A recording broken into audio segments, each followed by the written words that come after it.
As we pan across this table of glowing wax candles, crystal, and rich delicacies, we see the peak of Russian high society in July 1805. Inside Anna Pavlovna's salon, the threat of Napoleon's army has become an amusing parlor game. Aristocrats trade gossip about global war just as casually as they discuss the latest theatrical comedies. Into this carefully choreographed dance steps Pierre Bezukhov. He is physically massive and awkward. Educated abroad, Pierre possesses a raw, eager sincerity that disrupts the rehearsed chatter of the socialites. Watching Pierre's clumsiness is his friend, Prince Andrew Bolkonsky. Andrew is exhausted by the vanity of his peers and the triviality of his own marriage. He views the approaching military campaign as a direct escape route toward true, lasting glory. Within these velvet-lined walls, human lives, global conflicts, and personal desires are abstracted into shallow games of status. The players are so consumed by who is in favor and who is out, they are entirely blind to the chaotic, violent reality gathering just outside their doors. That chaotic reality soon breaches the inner circle. Across town, the wealthy Count Bezukhov lies dying, while deacons swing censers and administer solemn spiritual rites around his bed. The adjoining rooms are filled with a different kind of quiet intensity, the hushed, frantic whisperings of relatives calculating the division of 40,000 serfs and millions of rubles. Leading this charge is Prince Vassily. He does not openly demand money. Instead, he uses the confusion of the Count's final breaths to position himself and his allies, intercepting documents and maneuvering to secure control over the inheritance before the old man's pulse stops. The plot fails, and the vast fortune falls directly to Pierre. Instantly, the awkward, illegitimate son society once mocked becomes the wealthiest man in Russia. Immediately, the gears of Prince Vasily's ambition pivot. Pierre is no longer an outcast. He is the primary target. High society operates as a rigid, invisible clockwork trap, where individuals are quickly reduced to financial assets. This is the baseline of human control, a world of neat inheritances and calculated marriages that the impending war is about to obliterate. Look at this sweeping expanse of the Austrian front. We've left the claustrophobic salons behind for a vast, windswept mountain valley. Here, the exhausted Russian army arrives to face the French, marching through a landscape that is completely indifferent to their titles or wealth.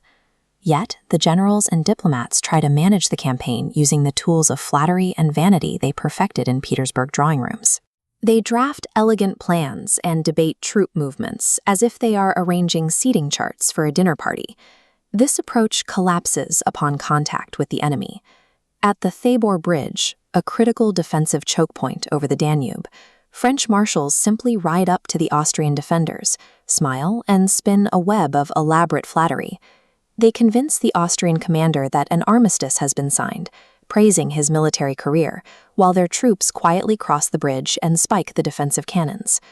The illusions of strategic planning shatter the moment the rigid etiquette of high society meets the coming, brutal momentum of an actual invading army. Words and titles offer no protection against loaded artillery. This image captures the raw, deafening reality of the Battle of Schongrabern. As you can see from the chaotic clash of cavalry and infantry amidst the billowing smoke, the pristine lines of the strategic maps have dissolved into unpredictable slaughter. Amidst this noise, an unlikely leader emerges. Captain Tushin is a physically unimpressive, slightly awkward man who looks like he belongs anywhere but a battlefield, much like Pierre in the drawing rooms. Yet, under heavy fire, Tushin becomes a vital anchor of effective leadership. Tushin survives the trauma through a profound psychological coping mechanism. Deafened by the explosions, he retreats into a world of magical realism, imagining his deadly cannons as massive smoking pipes and visualizing the swarming French troops as mere ants he can step on. By contrast, the young cadet Nikolai Rostov enters the battle expecting a display of romantic heroism. His expectations are violently dismantled. In his very first charge, his horse is killed beneath him, his arm is fractured, and he finds himself staring at the approaching enemy in sheer, confused terror. The battlefield violently strips away societal rank, diplomatic strategy, and romantic illusions. It leaves nothing but raw survival and the fragile limits of individual human endurance. Instantly, we transition from the freezing mud of Austria back to the glittering artificial light of a dinner party in Petersburg. The guests sit down to multi-course meals and fine wine, completely insulated from the slaughter happening thousands of miles away. Here, Prince Vassily executes his own tactical offensive. He uses the carefully curated atmosphere of the dinner party to corner the passive, overwhelmed Pierre, pushing him toward marriage with his beautiful daughter Helene. Vassily never issues a direct command. The silent, collective pressure of every guest in the room, the expectant smiles and the mechanical clatter of the silverware paralyze Pierre's willpower. He is forced into compliance by the sheer weight of expectation. The pristine peace of the drawing room is its own form of ruthless warfare. Human agency and truth are quietly, efficiently crushed by the invisible machinery of social ambition.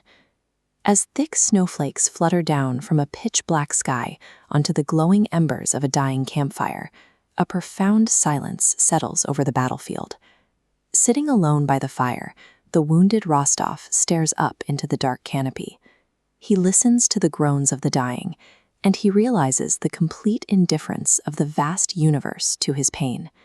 He deeply longs for the warmth and the safety of his childhood home, completely forgotten by the world around him.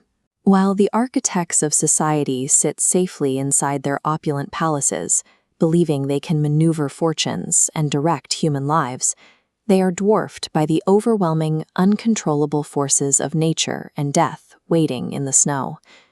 Grand human ambitions are fragile illusions. True meaning is found not in our attempts to control the world through power or planning, but in our quiet, solitary endurance against the vast, indifferent canvas of reality.